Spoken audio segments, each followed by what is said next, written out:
घर में घुसते ही राकेश ने मालती को बताया कि वैशाली कुछ दिनों के लिए हमारे घर में रहने आ रही है।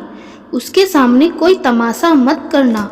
मम्मी पापा तो रहे नहीं, अब उसके पास हमारे सिवा कौन है? मायके के नाम पर मैंने उसे बताया था कि तुम्हारा पथरी का ऑपरेशन होना है। डॉक्टर ने बोला है जितनी जल्दी हो सके उतनी जल्दी करा लो। तुमसे मिलने के लिए ही अपने बच्चों को सास ससुर के पास छोड़कर वह यहाँ आ रही है। तुम्हारी बहुत चिंता कर रही थी वह, शायद इसीलिए खुद को रोक नहीं पाई आने से। मालती रसोई में से अपने पति के लिए चाय बनाकर ले आई और कहने लगी, सर्दियों में भी आपकी बहन को चैन नहीं, मुंह उठाकर चली आती है रहने के लिए। गर्मियों की छुट्टियों तक तो ठीक है, लेकिन इतनी ठंड में मुझसे तो अपने ही घर का काम सही से नहीं होता। मैं कैसे उनकी जिम्मेदारी उठा सकती हूँ? उन्हें तो पता भी है मेरी तबीयत ठीक नहीं रहती। खुद के घर तो काम वाली भी लगी हुई है, यहाँ तो सारा काम ही अकेले करना पड़ता है। अब तो डॉक्टर ने भी साफ साफ ऑपरेशन करने को बोल दिया है। उसमें ही कितने पैसे चाहिए, जाने कैसे कैसे पैसों का इंतजाम हो पाएगा। कुछ दिन पहले ही तो इतने पैसे अंशुल के इंजीनियरिंग कॉलेज में दाखिला कराने में लगे थे। अब तो मैं भी कपड़े नहीं सिल पाती हूँ, बहुत देर तक बैठा नहीं जाता। सबको मना कर दिया है मैंने। अम्मा खुद तो दुनिया से चली गई और तुम्हारी बहन की जिम्मेदारी भी मेरे गले पड़ गई। पहले उनकी पेंशन आती थी तो थोड़ा बहुत गुजारा चल जाता था। देखो मालती, तुम चिंता मत करो, मैं सब पैसों का इंतजाम कर लूँगा। बस तुम अपना ध्यान रखो और मेरी बहन के साथ भी अच्छी तरह से रहना। वह कुछ लेने के लिए नहीं, तुमसे मिलने के लिए ही यहाँ पर आ रही है। मालती बिना कुछ कहे ही रसोई की तरफ खाली कप उठाकर चली जाती है। राकेश भी मन ही मन काफ़ी परेशान था। एक छोटी सी बर्तन की दुकान ही तो है उसकी।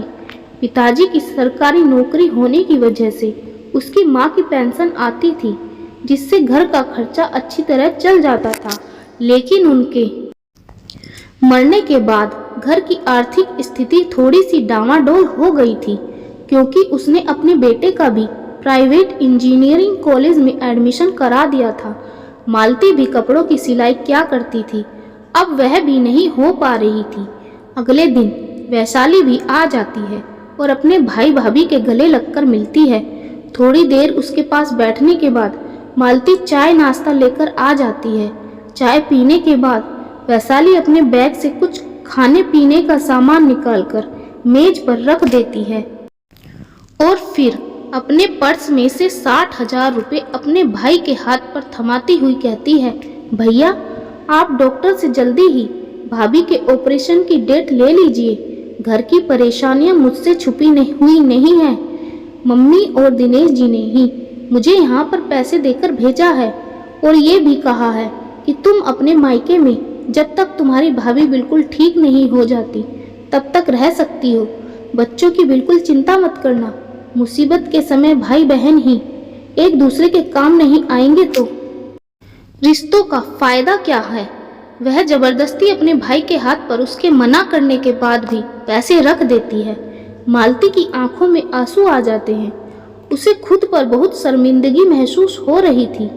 वैशाली उसके आंसू पोंछते हुए कहती है, भाभी आप कोई चिंता मत कीजिए, सब ठीक हो जाएगा। मालती के आंसुओं में उसके मन की सारी कड़वाहट धुल गई थी। वह अपने पति से भी आंख नहीं मिला पा रही थी। तो दोस्तों, कहानी पसंद आई हो तो लाइक करें, शेयर करें और चैनल को सब्सक्राइब जरूर करें। धन्यवाद दोस्तों।